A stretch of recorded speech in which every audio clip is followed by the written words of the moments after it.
Emily had always been the kind of wife everyone admired. She kept the house spotless, took care of her husband, Jake, and always greeted him with a smile when he returned home after a long day. They had been married for 5 years, and although they were happy, there was a certain spark that had started to fade as time went by.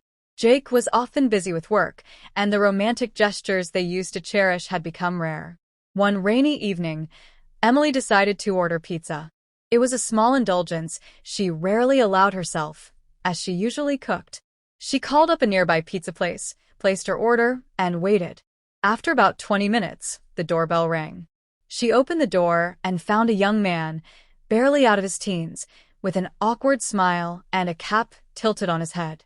"Here's your pizza, ma'am," he said, handing her the box. As Emily fumbled for her wallet, they started chatting.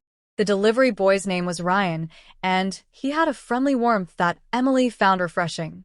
He complimented her home, made a few jokes, and told her about his dreams of traveling and exploring the world someday. His energy and openness brought a smile to her face.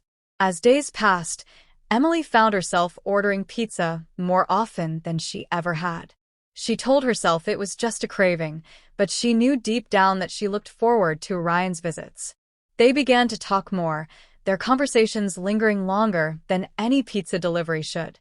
Ryan would tell her about his ambitions, his family struggles, and his dreams, while Emily shared her own stories and frustrations. One evening, Jake had to work late, and Emily, feeling lonely, called in another pizza order.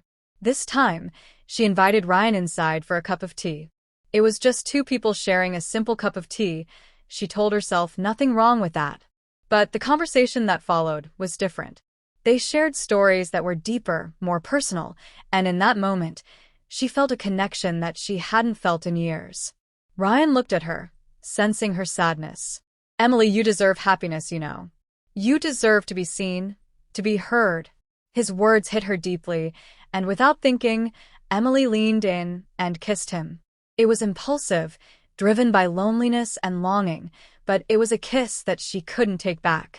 The moment ended as quickly as it began, leaving them both in a daze. Ryan quietly left, and Emily was left alone with the realization of what she had done. It was a momentary lapse, one that filled her with guilt and confusion.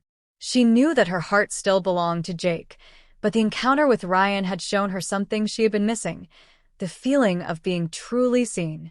In the following days, Emily started talking to Jake more openly. She told him about her loneliness, her need for companionship, and the small ways she had felt neglected. Jake listened, realizing the part he had played in her sadness.